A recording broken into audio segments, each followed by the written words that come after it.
Recording. As you can see, from today onwards, we'll start with taxation. So far, what we have done? So far, what we have done is the theoretical part. Now, there is a separate theory of taxation. What we understand that if the government has to provide public goods to the people, it can use different forms of taxation schemes. Right?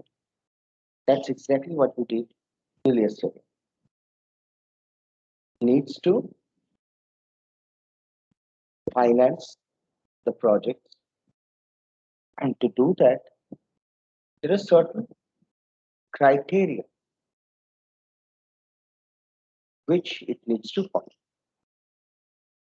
So basically, it's not taxation one. Basically, from now on, we start with the theory of taxation and the practical implementable part of it. I will say, so far what we have done, to put it in a different way, we have so far basically tried to find out that if the government is there which provides public goods, then connecting it to the public choice of it. That's all we have done. From today onwards, what we do will is basically the taxation in theory and practice. Okay.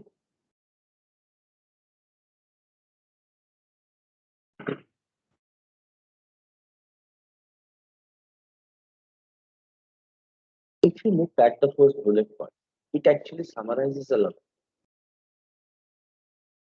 that there are goods which, if left to the market, will either be underproduced or won't be produced at all. I'm talking about the public goods. Why? Because most of the people will say, I do not have a demand for it. Given the prices, given the cost of producing it, there is not sufficient demand for it. And that is coming from the untrue revelation of the demand side. Now, provide those goods, the government understands that the society needs instead of goods or services. Take, for example, if you ask anyone, any layman, how much would you like to pay to maintain a police force in your state or your local neighborhood, whatever? There can be a lot of different answers which one can expect when you ask a question like that. Because you are asking a question where the people are going to get a service which is intangible, which is implementation of law and order. Right?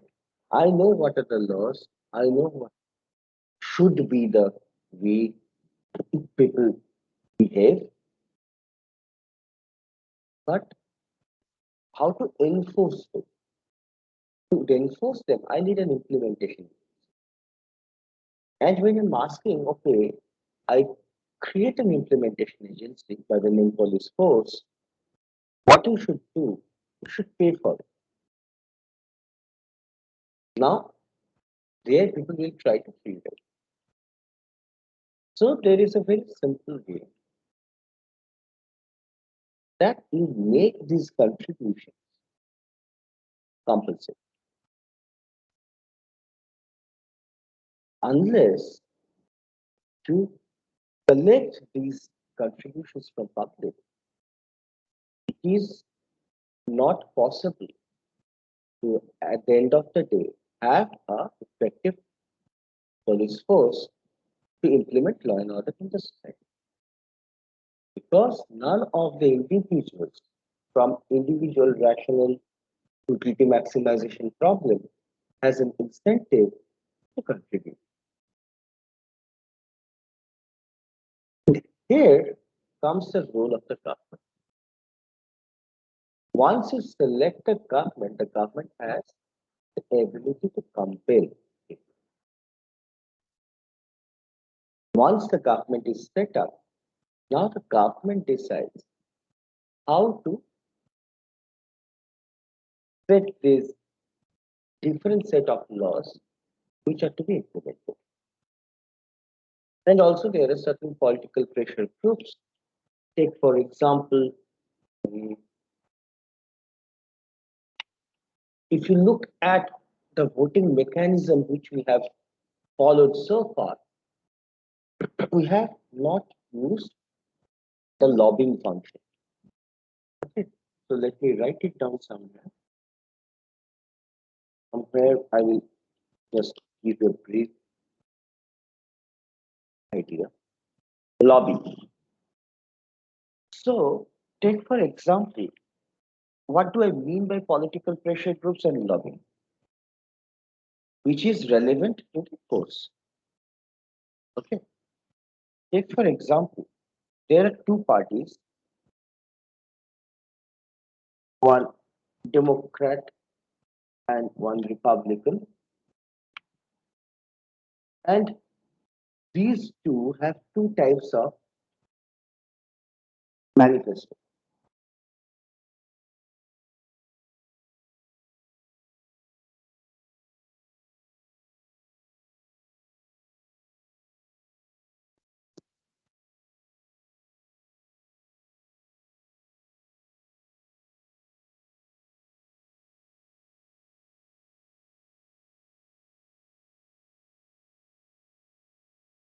Okay,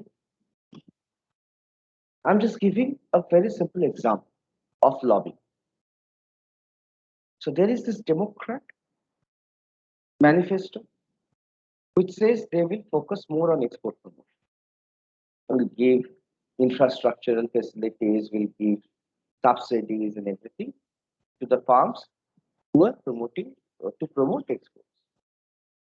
Okay, and there is this Republican who say will impose a number of tariffs and everything so that the domestic farms who are catering to the domestic market are protected from foreign competition. Okay, look, if you look into these two objectives, they are not exactly clashing objectives. They do not have an intrinsic trade-off because there is nothing wrong in giving protection to domestic farms, and these domestic farms might go for export. So there is no hard and fast clash between these two objectives. But look,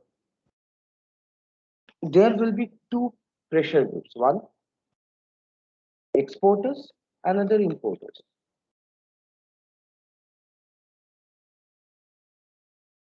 Okay. Take for example, remove the importers, it will become a little clumsy at this point. Exporters and domestic supplies. There are two particular uh, industry farms where there is a group of farms who are predominantly exporters, and there is a group of farms who are predominantly producers of goods who supply in the domestic market, right? So these domestic suppliers and there is a cost of election.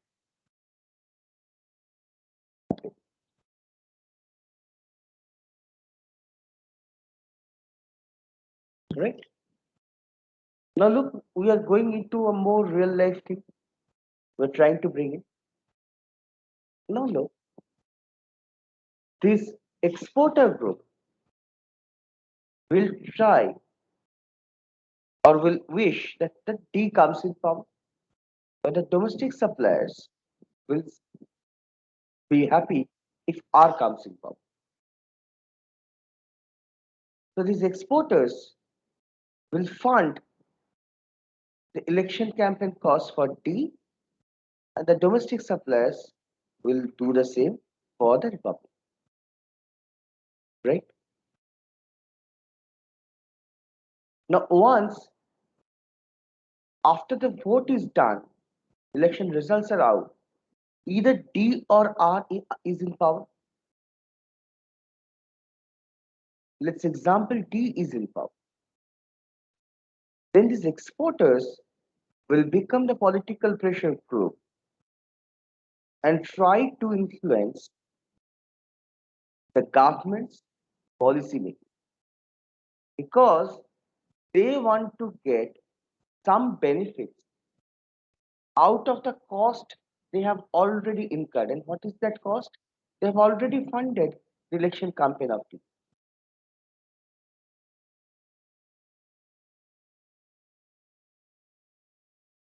These are exactly what we call the lobbying. So D will lobby for, exporters will lobby for D, domestic suppliers will lobby for R, and after the government is being set, the winning candidate will have to accommodate certain demands from the lobbying group who will now act as the political pressure. And now you can understand there is a clear cut connection between what the government will do. Take, for example, the government is formed by D, it is going for export promotion, which means it is giving certain subsidies or added infrastructure or some, take, for example, other benefits like you give electricity at half the price to the exporting farms, all those subsidies. Then, how to get the finance out of it? Because the government does not have its own money to go for this cost, to meet these costs. So it will have to design certain tax structure such that export promotion can be financed. Export promotion is a policy, and to successfully implement that policy, you need funds. How to get those funds? Variety of taxes. And that is what we see in our bill. Whether the government comes up with a police force or national defense or a missile program or its contribution in COVID fight, whatever, you need variety of taxes to finance these objectives or to successfully implement the different policies that the government takes. Okay, by the way, I'm continuously hearing a noise. Is anyone trying to say something? If that is the case, that is raise your hand. Just getting a feedback sort of noise.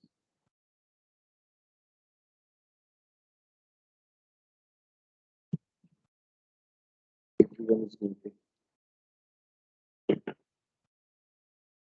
Anyway, now broadly, you can categorize taxes in two categories. One are direct taxes, another is indirect tax. What are the direct taxes that we can think of? Income tax, gift tax, capital gains tax, all those taxes. And indirect taxes are the taxes that the government collects through the prices of goods and services, right? And there are some other taxes.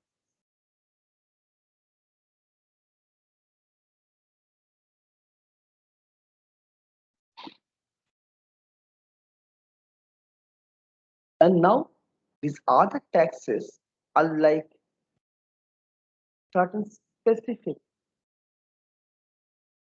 purpose oriented tax system or collection by the government.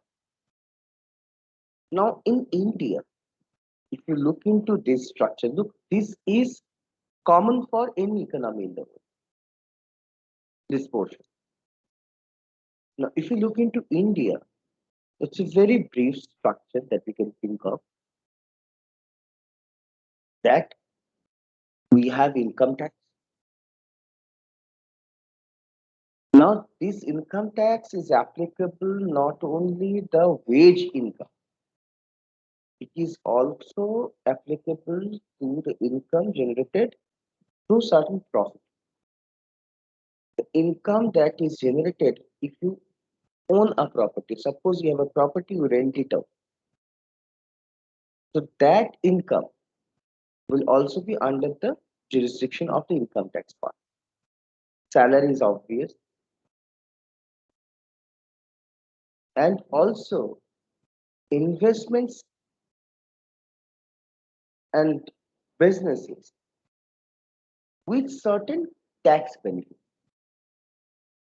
And these benefits, these tax benefits, particularly for the businesses, they somehow changes frequently, and sometimes they vary from state to state because different governments, different state governments give certain reductions in their taxes structures to attract investment by business. Then we have gift tax. So if there is any transfer, maybe in the form of a house or a particular piece of land or cash or jewelry, whatever, a luxury car, whatever, if the value of that gift is more than rupees 50,000, okay, it's non-family. It has to be from non-family. If it is family, then the slabs are quite different. But non-family, the upper limit, the tax-free limit is 50,000 rupees worth. Else there is a 30% tax. Now there is something called wealth tax, which is completely different from income tax. What is wealth tax? The tax which is being imposed. What is income? Income is flow. Wealth is stock.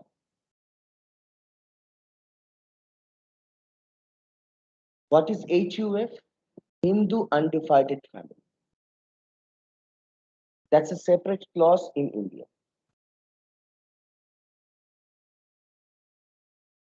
Then you have capital gains tax.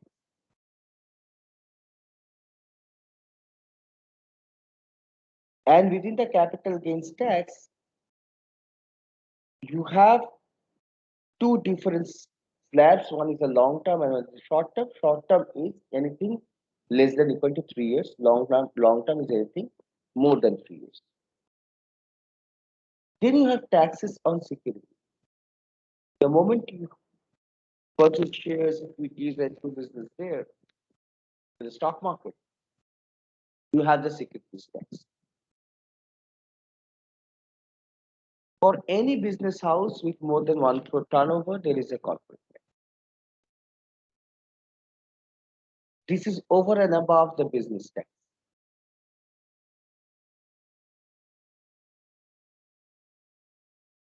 There is a sales tax. Now look, we are getting into the domain of, so these are predominantly the direct taxes. Any product or service sold, you have a sales tax, which is right now you have mostly, almost apart from 4 or 5 items, you have everything is under GST. So we have the sales tax. You have a service tax. Whenever you know, the service tax is almost gone right now.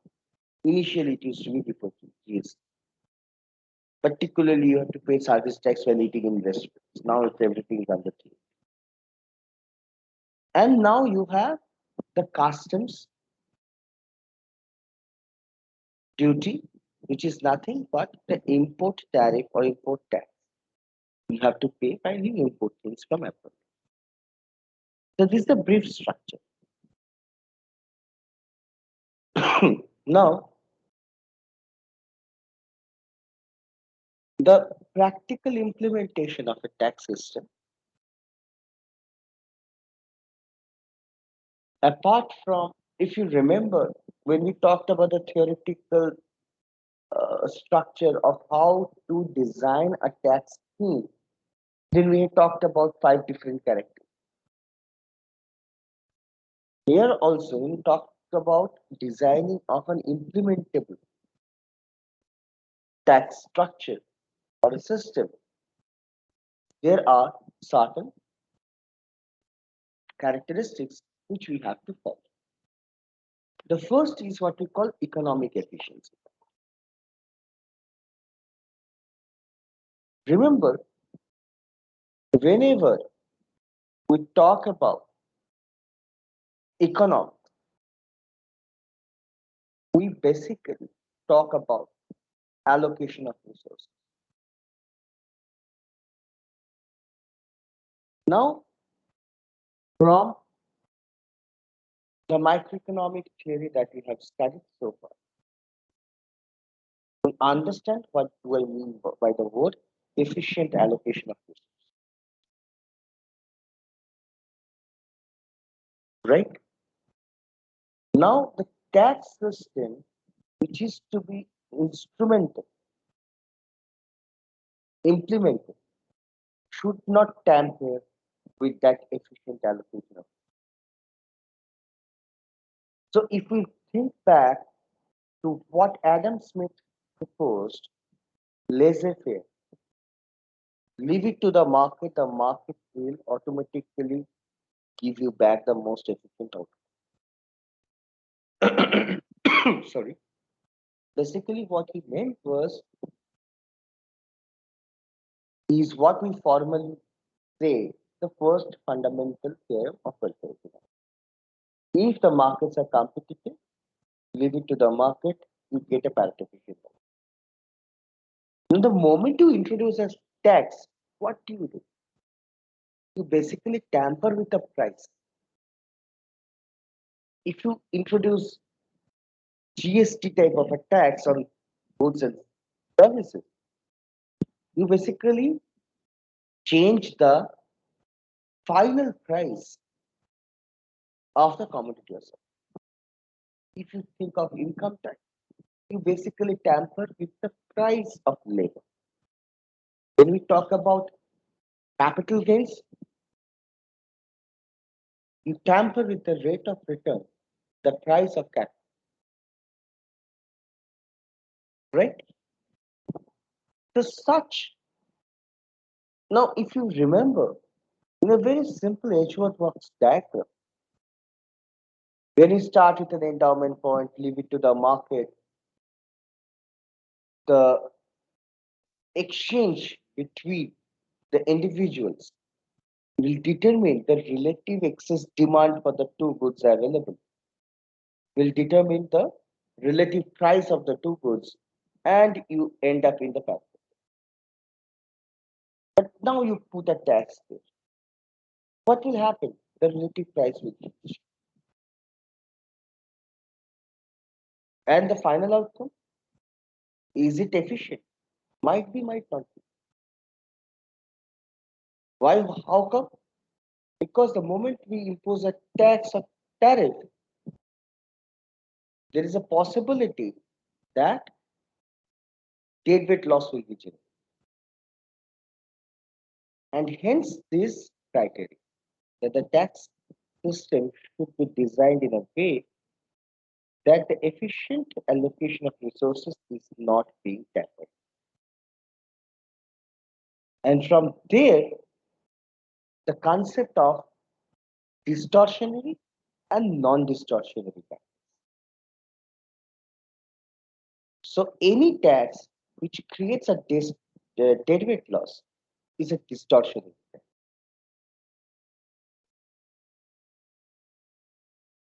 Okay. The next desired characteristic of a tax system is what we call administrative simplicity. Remember, when we talked about, now look, why I am always saying remember this, because in doing that, I'm connecting to the theories that we have already said. So the theories that we have studied are not redundant. You can always say, right, if this is the portion of taxation which is the implementable part, why did we study the theoretical part? Without the theory, this practice will not come. So to understand the practical part, implementable part, we need to incorporate the theory. And in certain cases, the practical part is a little more tricky because we will not necessarily take the theory as it is because it is not practically possible to implement. We have to tweak it somewhere. So until and unless we know the theory part, we cannot do it. As simple as that. And that is why we spend so much time in understanding Lindell tax system, demand revealing tax system, and those parts. Right? Now, if you remember, when we were studying the initial part of distribution, 10 oranges, Friday and Crusoe, we said the government will go for an initial redistribution, leave it to the market, and it will achieve the desired factor optimal allocation. Right? Now the question is, in doing that, one orange was lost. And we said to do that transfers, the policymaker or say the administration or the government, whatever name you can give to that particular entity, he incurs a cost. So this initial redistribution is not necessarily costly. And the follow through of that theoretical understanding is that the tax system that you want to implement should be easy and relatively inexpensive to the administrator.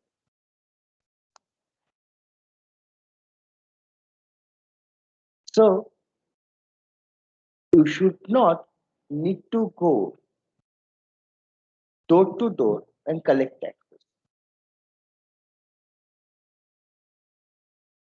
The tax system should be such that there is a component of self-compliance. Suppose I'm the person who's supposed to pay a tax, so I will pay the tax. The government should not come to me and collect the tax. I should pay it. I should go to the government and pay. So this compliance should be easy and voluntary. If that is the case, we'll say the system implemented or adopted has a low cost of administration and compliance. Take for example, can anyone tell me how income tax is in India is collected?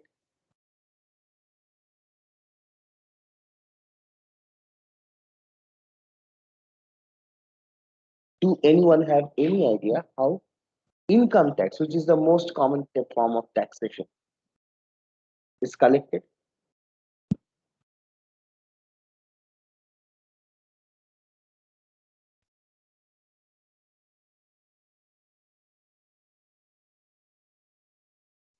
So the So you have percentage to of file tax depend ITRs. upon. I think two of you are trying to speak at the same time. You have to file ITRs, Indian income tax return in Saudi. Like I Yes, Faisal, so you have to file ITRs, that income is tax returns. that's not that is something which we do after paying taxes. We pay taxes much earlier. Okay, So we pay taxes according to our income bracket. Like for some income How how brackets, how how do you pay taxes, or your say your father pays his taxes? So, like, if I take example of my father, so he's a government official. So in that case, the government office itself cut the tax from his income Exactly. yearly. TDS, tax deducted at source. For business houses, right now after the GST thing, it's again automatic. But particularly for salaried people, that's why I use the word income tax. Is applicable to salaried people, right? In general. For salaried people like us, the income comes after the tax has been deducted. And this is what we call a tax deducted at source. Suppose it is not only as Shachi pointed out that her father is with a government. Even you work with a private entity, as most of you will do. Then also you'll have the salary structure that will be offered to you during your placement is what we call CTC, cost to company. But when you get the first salary slip, you'll find, अरे इतना पैसा कहाँ गया? That will be your first reaction. Everyone's reaction with the first salary slip. Then you sit down with pen and paper and that salary slip, try to find out what happened. And then you'll find there are too many deductions that has taken place, including a particular almost like 33%, 30, almost 20 to 30% being deducted as income tax. So the company, your employer collects it from your salary, deposits with the government. So you are a salaried person, your income is deducted at source. Now look, let's think about the two things that we have talked about. So, Yes. but in case of like private companies Mm, where the person is a salaried person, mm, how the system is carried of like shifting that particular tax that is being collected from the salaried person to transferring it to the government body? Because in case of the government officials, it get directly transferred. But in case of the mm. private company, how this is being done? Nothing is directly transferred. Take for example, when I get my salary from IIT, IIT deducts my income tax. It gets deposited to the government portal through your PAN ID.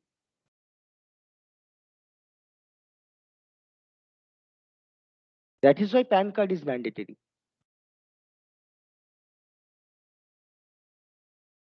So whether it is not, you can shift the company. You can work here today. I can work at IIT Kharagpur here today. Before that, I was working somewhere in Kerala state government. But my PAN ID is unique. That has not changed. So the employer deposits that money through the PAN portal, whether it's government or private. If you have an employee, you have to have a portal which connects the PAN number of that employee and you deposit that tax. So when we saw about take about say you are working in a company where it gives everything to you and there is no other deductions, it's only income tax. Then what is the CTC part? The company actually pays you say 1 lakh rupees, of which 30% it deposits to the government using your PAN ID, and 70,000 it gives to your account. Your take home is 70,000, but CTC is 1 lakh. Now, obviously, that's not that simple. You'll understand there are too many other types of deductions there. But that's how you can interpret the simplicity of TDS. The moment, that is why you'll find a number of farms, and these are the issues which I think you need to tell me when you present. Tell me what will happen when a particular company does not have, say, I'm an employed person, if that company does not employ me directly. I'm not in their payroll. But somehow, I just go there and get a consolidated salary, no deductions, I come home back.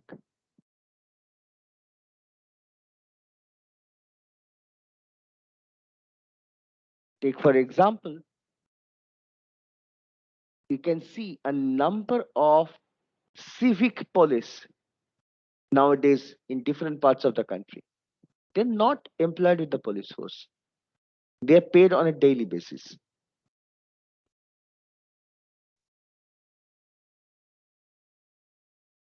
Or take for example, this State Bank of India ATM, which has employed through another agency a contractual staff as a guard in that ATM. That guard is not in the company payroll. The company will not pay the taxes of that person. It just gives a consolidated salary, say 10,000 a month.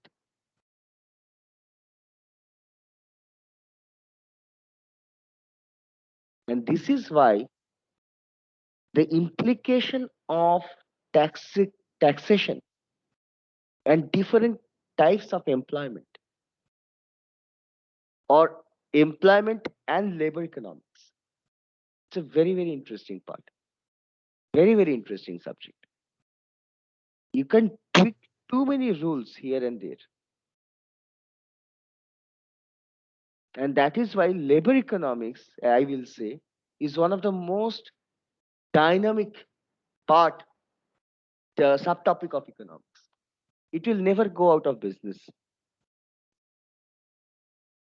Due to COVID, countries have reduced their trade volumes like anything. So international economics might become a little, will take a little backseat.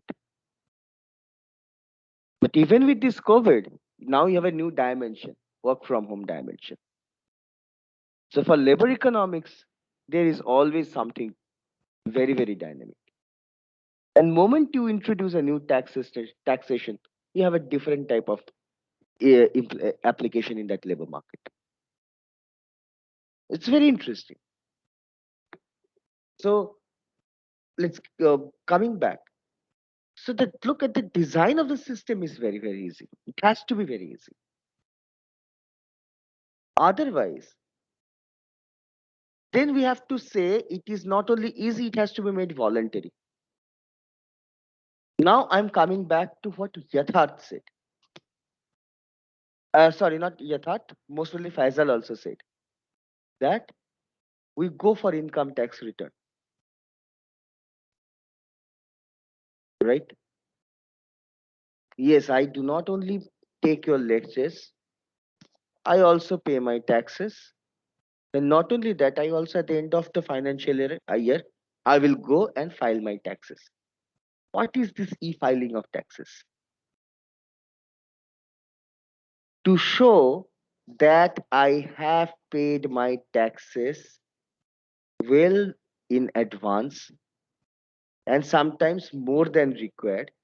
So I have somehow made, take for example, I cannot, I do not have a hand, I do not have any control over the TDS part, right? Suppose there is a, they calculate my salary and they calculate my annual salary. So my annual tax, from there it is divided by 12. So when I get my monthly salary, 1/12 of the total tax load has been deducted already, and I get my salary, which is my disposable income.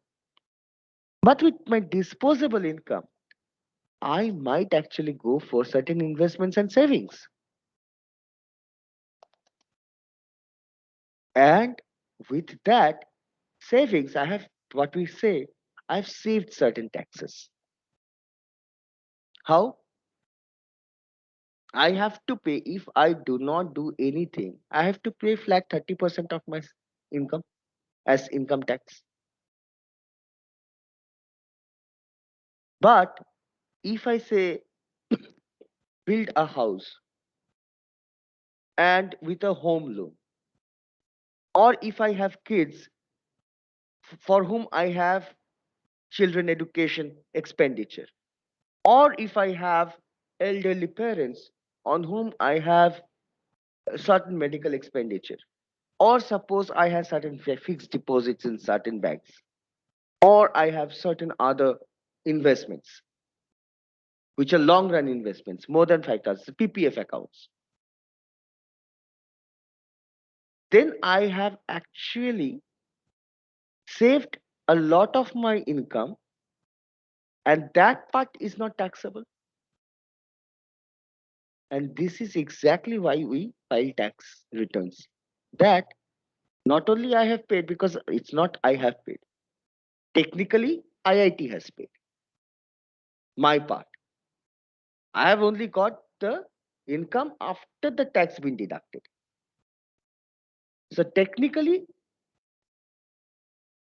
IIT has felicitated, my employer has felicitated the tax mechanism, income tax mechanism for me. I have paid theoretically, but I have overpaid. So I need to claim refund. And it is mandatory that a salaried person with certain income has to pay, has to go for this filing of tax returns. That's the compliance part. Because if you do not comply, there is a punishment mechanism. If you comply, you'll get refunds. That's a reward mechanism. And that is how you make people voluntarily pay taxes and file tax returns. So it's a stick and carrot mechanism. If you comply, you will get refunds. Obviously, you need to be eligible to get refunds. But if you're eligible, you'll get refunds. That's the reward mechanism. If you do not comply, if you do not file tax returns, certain actions will be taken against you, certain penalties will be levied, and that's the punishment mechanism. And that is how, what is the cost of the government in running that show? To maintain that website and maintaining a handful of staff under the income tax department to cross verify. So that's the least cost the government can have, but people actually pay themselves. Not only they also go for a mechanism which ensures self-compliance. So low cost of administration and compliance. Flexibility. The system that you have imposed need to be flexible. How? Take for example indirect taxes. With COVID cases rising, with expenditures of the government on dealing with the COVID rising, immediately petrol prices were hiked. Right? So the system which is in place should respond very, very immediately, absolutely immediately. And in fact, if you look, I do not know where to get the data from, but I think it should be somewhere. If you look at LPG prices, the cylinders that we use for cooking at home, most of us, the prices have changed overnight for a almost on a quarter, not a quarter, weekly basis. Every week there has been an increase of 10 or 15 rupees for the last 5 months or so, continuous. So now what is that? It might capture two components. One, the LPG price itself has shot up a little bit. The international prices have changed. So that is the direct market mechanism which is being captured. Second is the tax collection has gone up.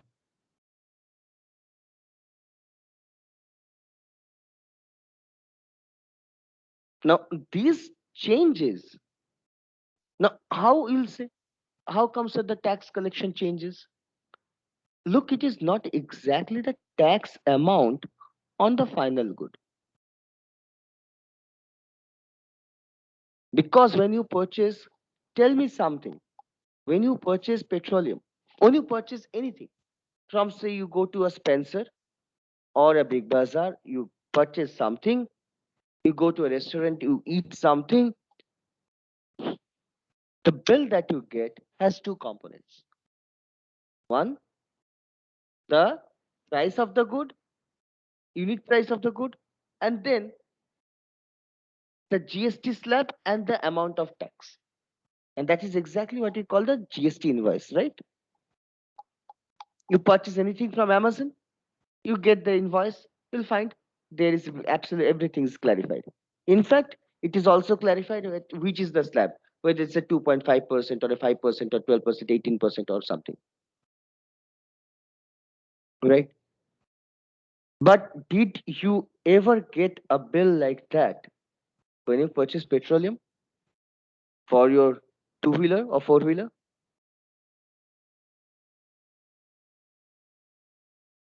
No. You just get the final bill. Most of the time. Most of the time they don't give you bill at all. What is bill? I have used my card, so the receipt, that's the bill. Now the question is, when we look at the petroleum prices, let me try to get that for you people. I think it's available online. It is completely messy, that structure. There is central government part, there is state government part. Within each of the state or center, there is a tax part, there is a cess part.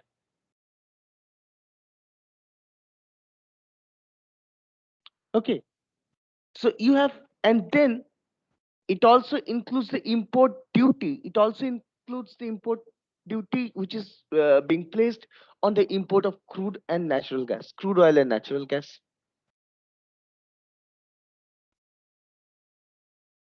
So it's absolutely a tricky part.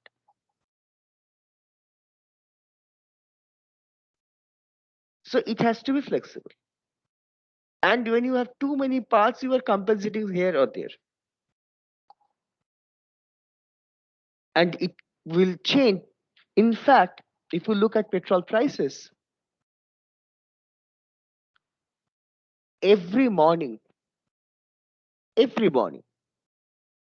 whether suppose the petrol pump next to your house is an Indian Oil petrol pump.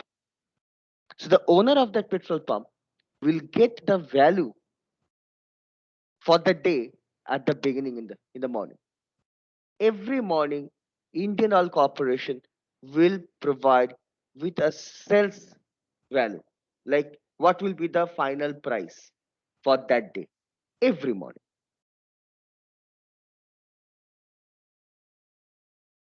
Now, transparent political responsibility.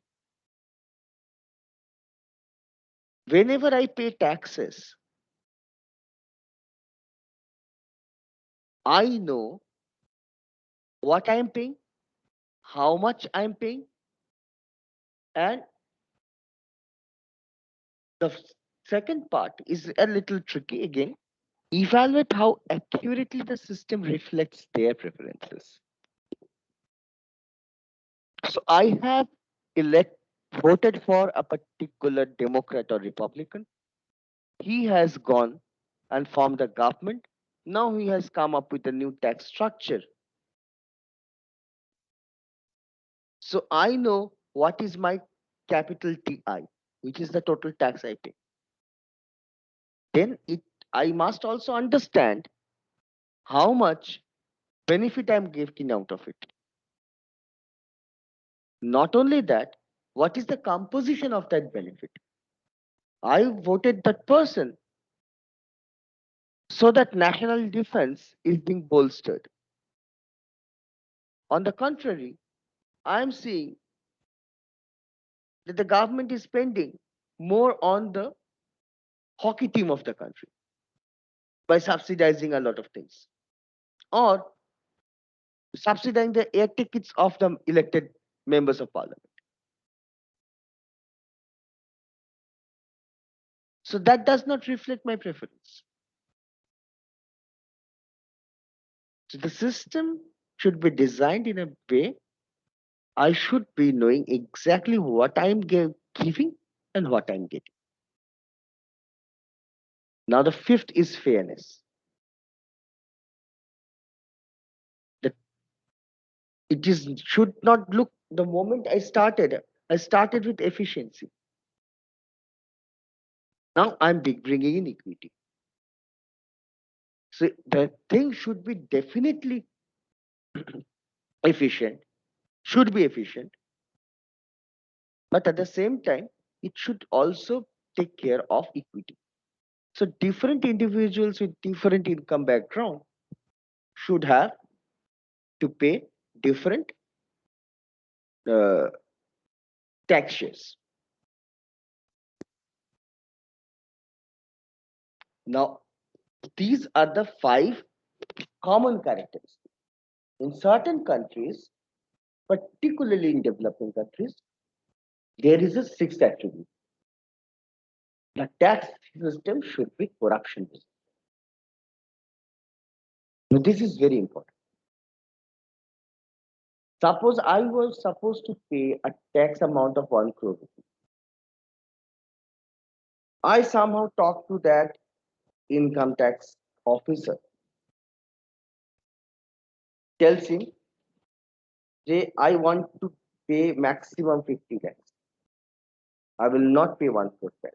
I will pay 50 lakhs. Now, how much you will take individually out of those 50 lakhs and how much you will give it to the government, it's your bad. It's completely your decision. So it might be the case that the 1 crore becomes 10 lakhs and 40 lakhs is paid.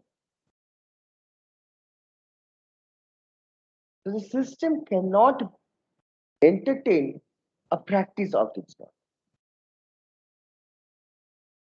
And that is why, look, at least for salaried people like us, it is very, very clear that whatever I do in an online form. I don't need to know who is the income tax officer, who is the clerk and anything. Neither they need to know who I am. So it's an online portal where I go, I pay my online tax. Sometimes you go for the IIT deductions taxes. Sometimes I get some added income, and then I will just go into their portal and pay some advance tax. Simple. I know it is going to the government, not to any form of payment. So that type of, particularly the new stress, particularly in different states and the center in India on e-governance, on different e-portals. Most of the things are done electronically. This e-part has actually become a very effective way of dealing with rampant corruption. Okay. Now, so far these are the characteristics of tax. Sir, I have a doubt. Sure, sure. Please go ahead. Sir, when we were talking about the salaried people, we didn't talk about the ones who are in consultancy. Like they don't have forecasting of their income that they will be earning this year. I So give you, I give have you, to fight it back. I give you a better example. Yes, sir. Income of doctors practicing only in private job.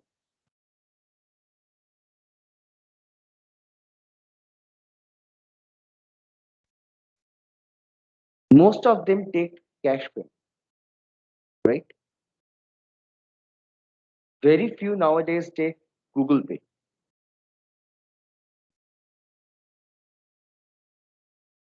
Not only that, the medical representatives of different pharmaceutical companies, they pay gift.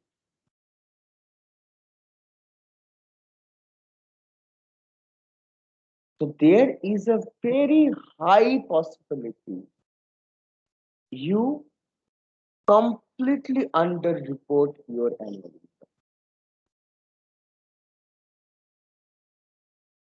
But there is a flip side. The flip side is sometimes you might need to take, say, a home loan. Suppose I'm a doctor. I'm a simple doctor sitting in a particular locality, and I'm a good doctor. I have a very sufficient number of patients. I get a steady flow of income in the form of cash. Now, at the end of the year, I have to declare what I have earned. There is no tedious option, right? He's not employed by anyone. Just like you said, consultancy, self-employment. I'm talking about self-employment as a whole, with a particular example. Now, when you talk about these people who are self-employed, they have to declare their income at at the end of the financial year.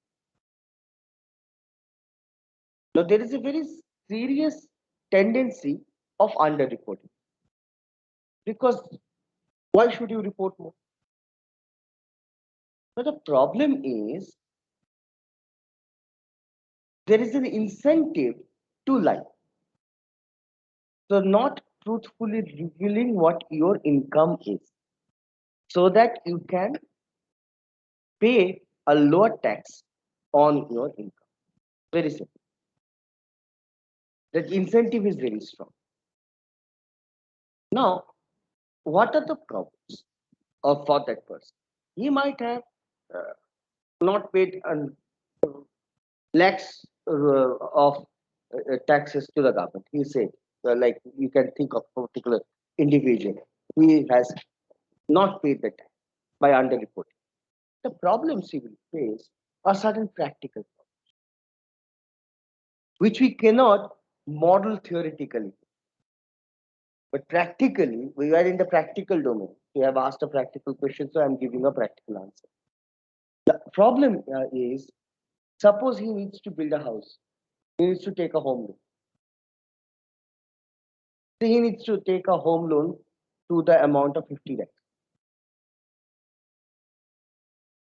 Now the bank will not give him anything more than say 20 lakhs, because for the last 3 years he has reported his income a particular level.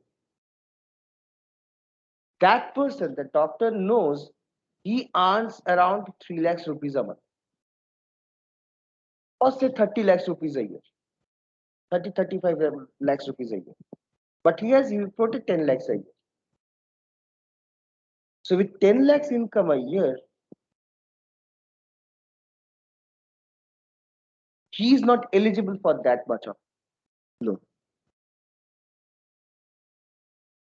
Now, suppose he builds the house, then there will be the vigilance who can say that, okay, if this was your income through your declaration, and this is the value of your property, you have a case of disproportionate asset. And that's a very common clause.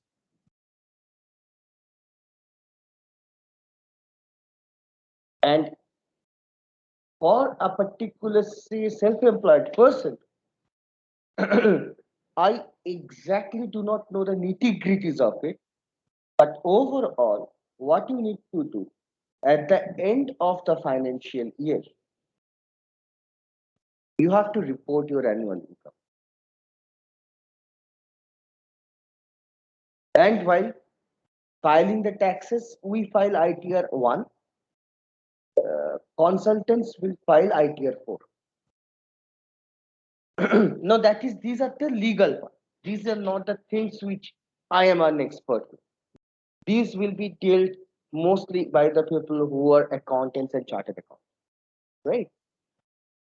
But from my practical knowledge of the subject, what I can say, he will file ITR 4. But look, in the first year, you might have to bear the burden of the tax at one go, at the end. But from next year, you can understand the projected that this will be my projected income. A little bit more, a little bit less. So every quarter, there is a provision of paying quarterly taxes. These are called advance taxes. We pay, all of us. We pay a little bit of advance taxes because, as you can understand, apart from our salary from IIT, we do also have certain income from consultants or projects. So to some extent, we exactly know how much extra income over and above my salary is coming. So at every quarter, we pay taxes using that online portal. And at the end of the year, you again file for the tax return. There you give all the documents, all the information about this is the income from salary. This was the income from, say, a fixed deposit which has matured. This is the income from a small consultancy that I have done. So the system will calculate your total tax. But from your PAN number, the taxes that you have paid is also getting reflected. So the difference, suppose the difference is positive, that means I need to pay a little more taxes, which I'll have to pay then and there. And now, if it is negative, which means I have claimed for a refund.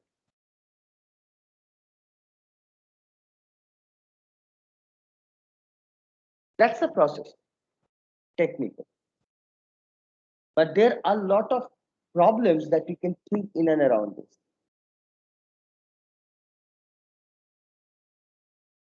So, Yathat, could I answer the question that you asked? Yes, yes. Now we talk about the effects of taxation. First of all is the efficiency. Take for example, what do you mean by efficiency? Remember, we talked about three efficiencies: production, exchange, product mix. Right? Now, most of the taxes will change the relative price. The moment, suppose you think of any two goods with taxes, without taxes. without taxes means the Adam Smith laissez-faire, leave it to the market sort of. You don't need to have any goods to be provided by the government. Hence, you don't need to collect taxes as well. Leave it to the market. Now the question is, that will change the relative price. Now, if this relative price itself is distorted, then allocation is also altered.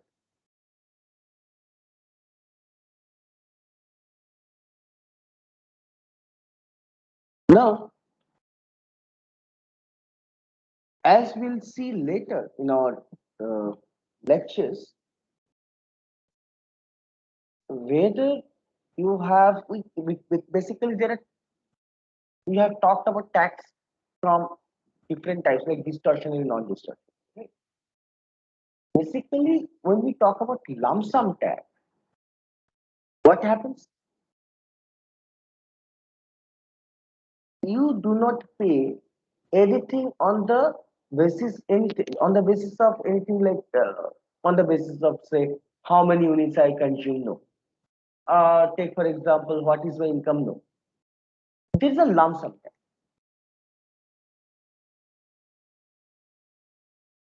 So the moment you earn something, a lump sum tax is being imposed on you, you pay the tax. Then what happens? Look from an individual utility maximization problem. So I am not using any indirect tax. So the prices of the goods will not change. But my budget line will shift inward. Right? Because now my disposable income, the left hand side of my constraint is what? P1x1 plus P2x2 or whatever. P dot x, where P is the vector of the prices of all the X goods that I consume in my consumption basket. Right? Should be less than equal to income. But now income minus capital T, which is the lump sum tax rate. So there is a simple income effect, no substitution effect. Because P1, P2, they have not changed. I have not imposed any tax on good one or good two. I have just imposed a lump sum tax on me. Now what happens there? Your income effect is there, but relative prices will not change. So efficiency will be made. But the moment you impose, take for example, 15% GST on a particular good and 12% on another. Initially, both the goods were say P1 equal to P2. Now 15% on good one, 12% on good two. So the new P1 is P1, say call it P1 prime, is equal to 1.15 P1. P2 is equal to P2 prime is equal to 1.12 P2. Right? Now look, initially those goods where the relative price of those two goods was 1. Now the relative price is 1.5 by 1.2, greater than 1. So the substitution effect has changed. Distortion is being introduced. And this is exactly what we call distortionary taxes. When we talk about efficiency of tax, efficiency effects, we have to calculate, first of all, whether it's distorting or not. If distorting, how much deadweight loss generated? Right? That's the efficiency part. Next, the behavioral effect of taxation. Take for example, if your income tax is 10% and income tax is 30%, your behavior will change.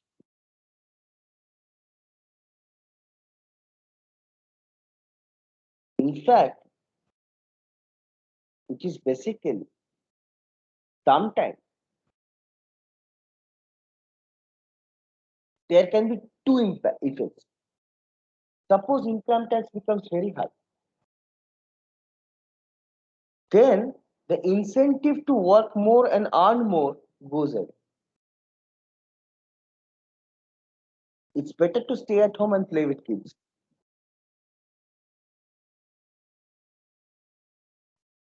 Whether I take up a second job which augments my income or not. Whether I should save a little more or not. If I have a control, at which age shall I retire from my job?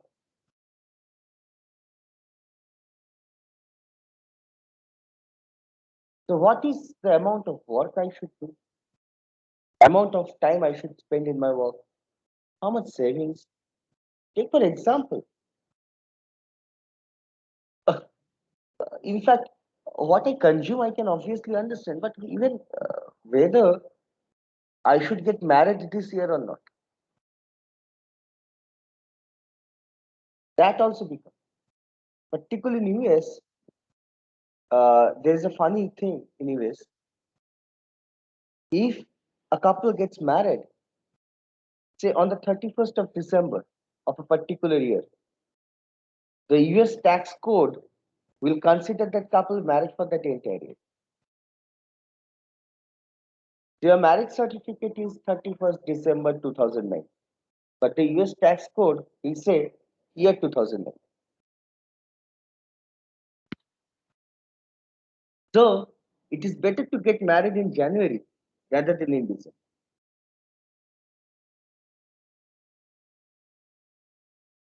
Because household income is going up. Right? So it's funny. The behavioral effect is very funny. In fact, to say, if you look into behavioral economics, there are too many funny things in it. There are too many theories which people never thought of actually comes out of this behavior.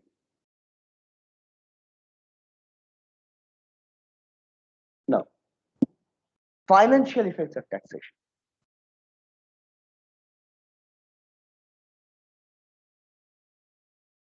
For example, what types of pension plan shall I buy?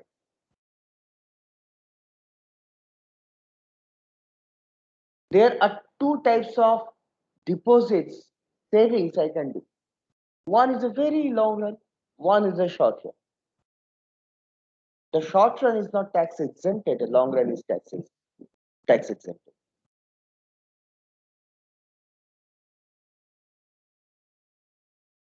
So it is better for me to save every month in small amounts in a very long run pension fund rather than not spending that money, keeping that amount, saved amount, as a backup in my bank account. Because if I keep the money in my bank account, one more thing will happen. After 5 years, that will be treated as wealth and there will be additional 30% wealth tax.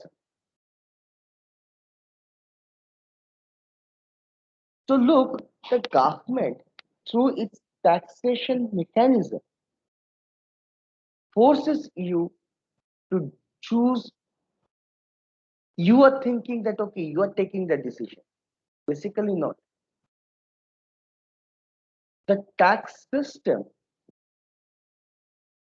is designed in such a way that any rational person will do what you are doing.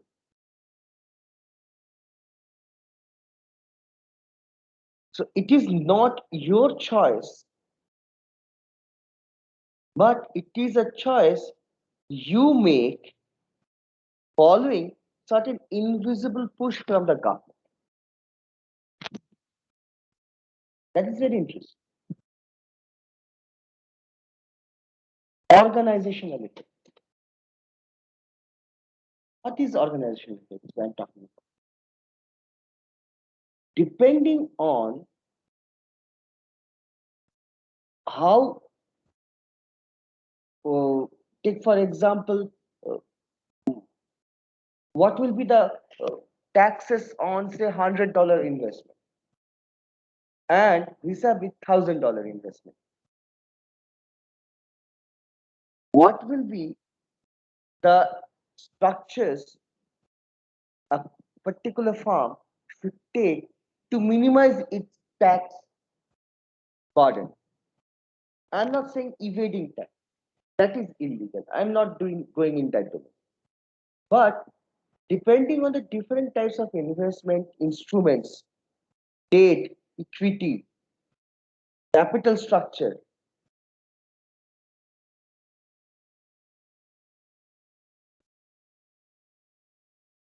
there are taxes on your profit.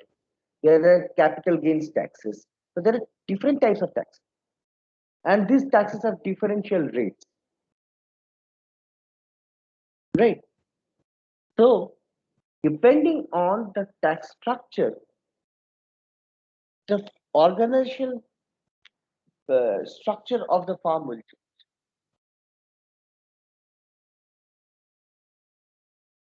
Now, one more way is like there will be a different impact on the short run and the long run in organization. Now, there are some general equilibrium effects. Now, what is general equilibrium effect? Remember, the economy that we're thinking about, suppose I'm talking about myself, my income, my consumption, my savings, and this thing. That's a very simple snapshot of an economy. I'm talking about a particular farm, its capital structure. Again, a snapshot of economy. In general equilibrium, what do we study?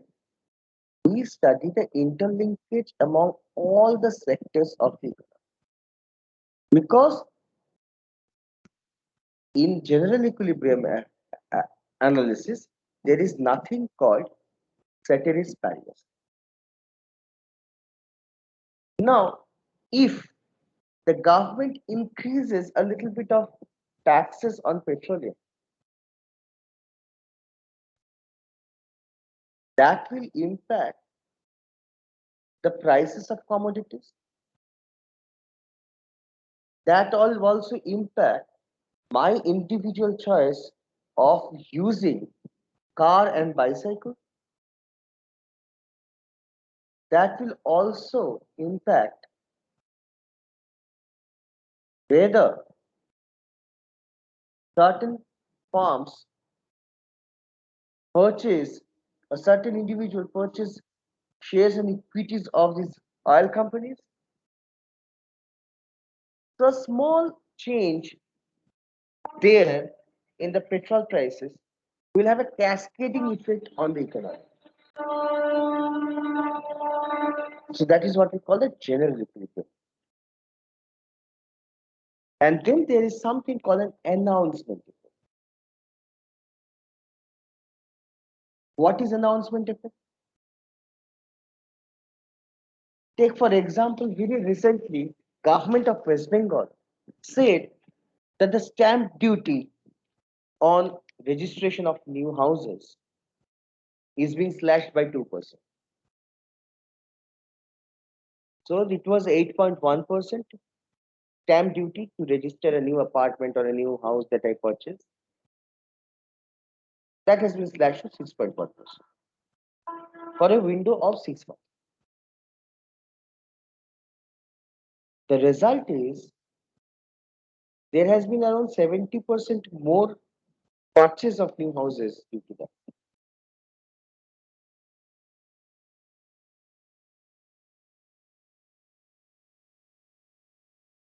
The moment you announce something new,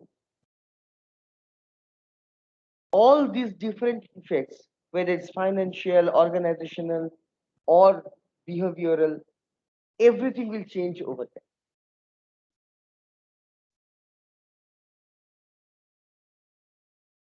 Suppose the government declares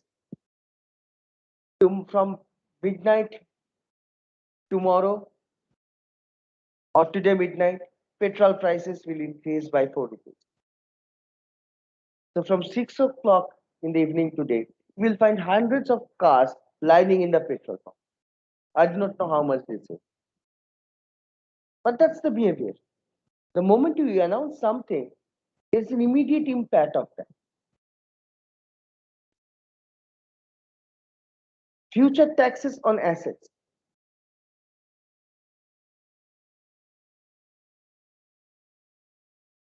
The impact, suppose future taxes are now declared. But the decision that you will take now is on the current price of that asset.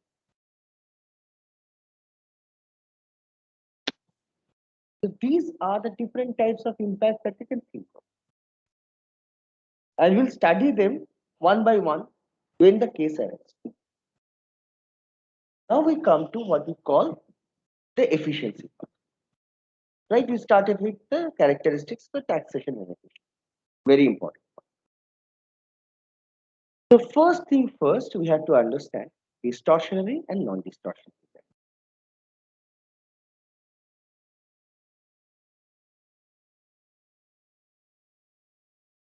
Now, I will call a non-distortionary tax as a tax which cannot be altered, the tax liability of which cannot be altered by the individual.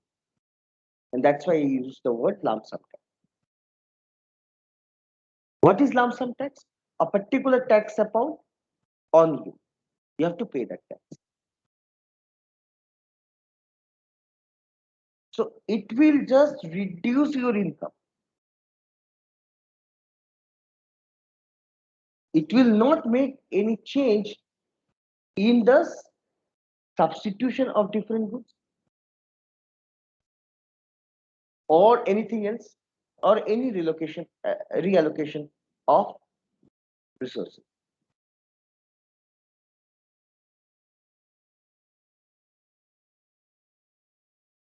Now, take for example how it is different from the distortionary tax. Take for example, I drink coffee a lot, and suppose the coffee prices recently shot up due to high new taxes on. Initially, suppose it was on 12% slab, now it has become under 18% slab. Now, what I can do? I can reduce coffee and hence not pay the tax. I can altogether stop drinking coffee. Basically, what I have done, I have eliminated my tax liability. But it had there been a lump sum tax that whatever happens, this much you have to pay. Then I would not have done anything. I just paid that tax and I followed that same choice between tea and coffee and whether to invest in a bond or not. All those things will remain unchanged.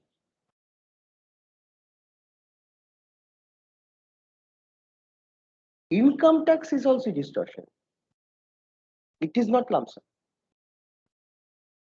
Right? Suppose your structure is progressive. So if you work little, earn a particular amount of income, your tax is say 10%. If you work a little more hard, 20%. A little more hard, 30%. A little more hard, 33%. So the more I work, the more I incur the tax liability. So it's better for me not to work or keep my work at a lower level. So it's best for me not to indulge because I take for example myself. I get a salary from my. Now I want to earn a little bit more, so I will say take for example go for some consultancy, industry consultancy. If I go for that, I know irrespective of what I get as a consultant, 33% has to be given to the government. So why should I take that much load to earn only 66% of? So basically, my income is 66% of that consultancy amount. So it's better for me not to. And this is the concept, if you remember, in the backward bending labor supply curve being captured.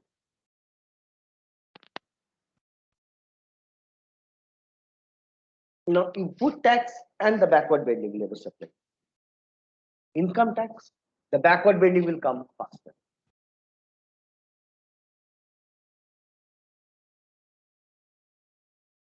Now there are certain taxes linked to efficiency. These are called corrective tax. So you impose tax, as we see, to say car pollution. So there are taxes which are meant to bring back efficiency. In cases of externalities, these taxes are very useful. Now when we talk about administrative costs. So there are some direct costs. You have a income tax department, the revenue service. To run those departments, you have to pay those people and everything. That's the direct cost to the government. Now there are something what we call indirect costs also. So indirect costs are borne by us, the taxpayer. Sometimes we call it the compliance cost also. It includes what? Look, the time I spent in filling out, if doing that e-filing thing. Or suppose sometimes things become too complicated and we rely on a particular person or a chartered accountant will take care of this e-filing. So I have to pay him. The accountants, tax lawyers, all this. So the administrative cost related to a particular tax system, it depends on, as you can see, a number of factors. One, So I had a yes, doubt. yes, please go ahead. So could you give some example of a corrective tax? Pardon? Could you give some example of a corrective tax? Corrective tax, yes.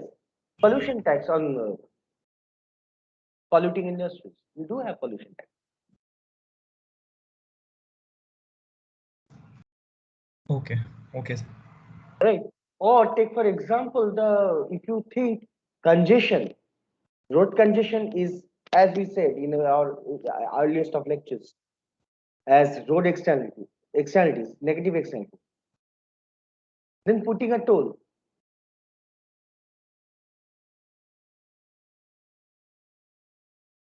So the tax you pay in the form of toll,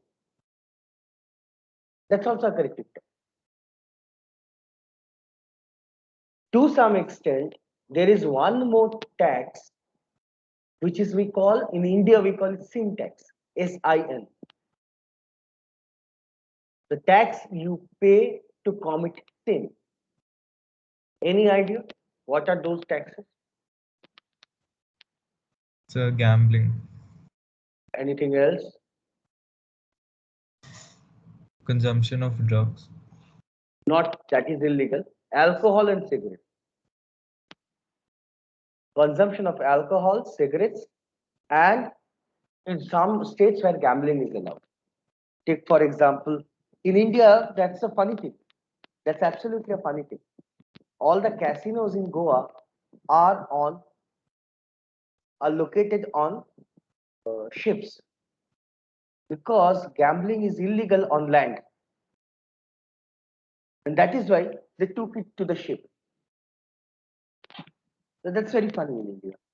You have your laws, you have your bypasses as well. So basically, how much record you have to keep, how complex the tax system is, how difficult is to tax different types of income. Is there example I gave? It's very easy to tax value, but it's very, very difficult to tax the income of a self-employed person until and unless that person sells something for which he pays sales tax or GST. But for services I provide, take for example a consultant, as Abhinav pointed out or Yatharth pointed out, a doctor who has only private practice, it's very, very difficult. On the flexibility part, these are certain things we need to understand in a very mathematical way. If you remember, I will just add one more slide to this flexibility part. Just hold on.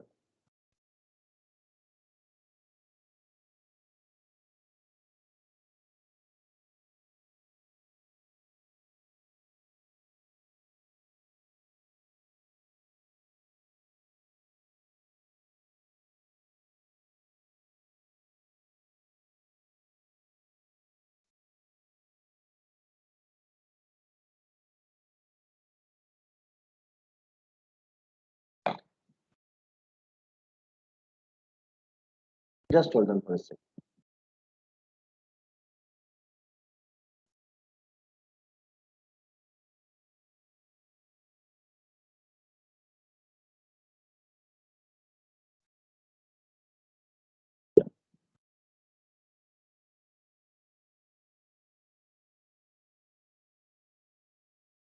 Is it visible?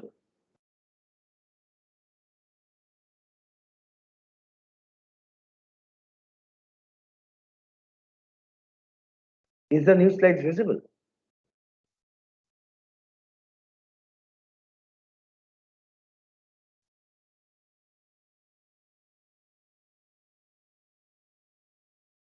Yes, sir, visible.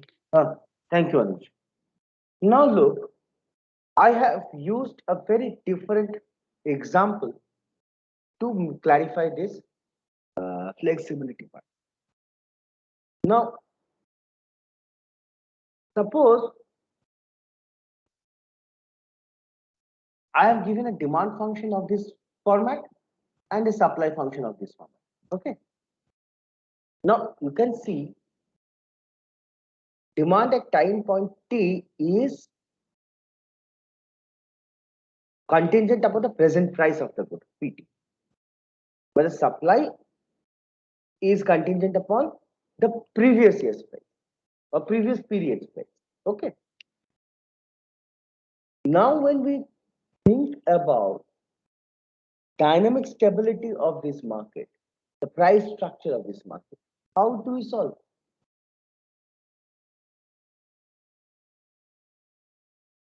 So from these equations, what do I have? That at a particular point of time, the market should clear the Walras law. If that is the case, then APT plus B should be equal to small a pt minus 1 plus small b. From there, I get a relationship between the present price and the price which was there in the previous. And now when we say that this market should be dynamically stable, remember, in any market, what are the three things we consider in microeconomics? Look, I am not doing anything new. I am just revisiting old microeconomics. I'm just revisiting partial equilibrium. Okay. Now, existence, uniqueness, stability. From this very simple linear demand supply function, what you can see that the equilibrium will exist depending on the sign of capital A and small a, right? And it will also be unique because it's linear. So if it exists, it will be unique. Now we are talking about the stability part. Now the stability part, when we say the market is dynamically stable, basically what is there? Over time, the prices will converge to the equilibrium price. That's the dynamic stability of a market. Now you are changing the taxes. The taxes are flexible. You're changing the taxes. Over time, the tax included price should converge to an equilibrium price, right? That's how I am reinterpreting the flexibility part. And these are like very simple, those differential differential equations, and you have these simple uh, solution where you have this uh, remember that you have a trial solution. The homogeneous part is obviously this part, right? The first part. This is my homogeneous part. And then you have a trivial solution. And then you go for that dynamic stability, exponential trial solution. And from there, you start with time point zero and you solve for it. You get a complete solution in this form, right? Now, at this particular complete solution, what do you need? You need this first part to disappear because at price at any point time t should be equal to the equilibrium price. That's the dynamic stability. So how that possible? So I need this this first part to disappear. Only then the dynamic stability will come back. And look, it's very simple. So this is how you can reinterpret the stability part. Right? Yeah. Yeah. So this stabilization, automatic stabilization, is very, very important.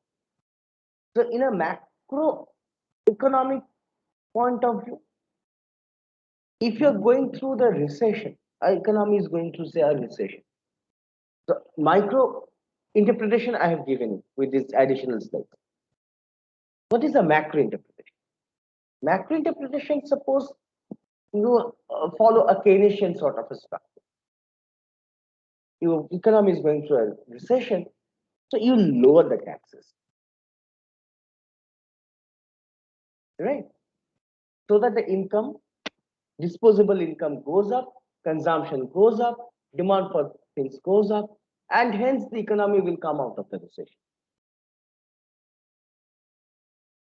Another thing is, if you have unequal income distribution in an economy, there are a lot of people who earn a lot of high income, and there are a lot of people who are still below poverty line. So introduce progressive income tax, right? Prices you keep stable. So indirect tax, reduce indirect taxes, keep prices stable, and along with it, have a very strong progressive tax income structure. Now, as you can see, the way I have defined the lobbying structure, you can see there can be political. Okay, there can be impediments. Suppose you want to protect the domestic farms, impose a tariff, and that tariff gets retaliated, and your exports also get suffer. Suppose you import a lot of things from China to protect, say, a particular type of, say, uh, plastic, the industry plastic materials. So to protect Indian farms producing plastic, different types of plastic materials, he imposed a tariff on import of plastic from China. Now, why should China listen to that? China imposes back. China retaliates by imposing tariffs on, say, pharmaceutical drugs export to China. So exporters of pharmaceutical products in India, they get jeopardized. So there can be political difficulty. And the speed of adjustment. Again, in that example that I gave you can calculate the speed of adjustment as well.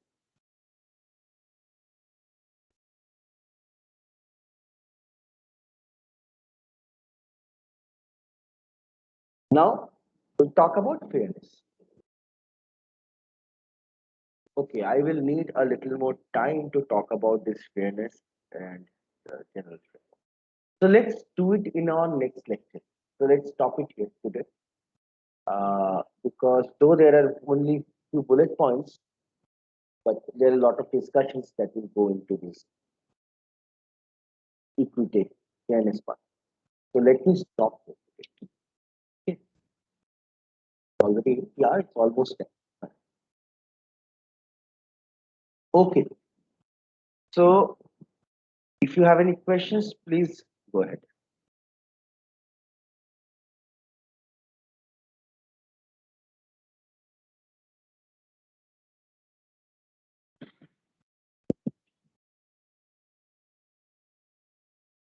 Do you have any questions? Then please go ahead. And I just let me remind all of you, it's based on our discussions of yesterday. I have sent that Excel containing the students' information about all the students registered in this course. Please send me the groups by the end of this week. So by today, tomorrow, or day after tomorrow, latest by Sunday, send me that group formation. Because then I can give you topics for your presentation. Yes, sir. Yeah. Okay, then let's end the meeting. See you all again on next Wednesday, 27th. Thank you, sir. Thank you.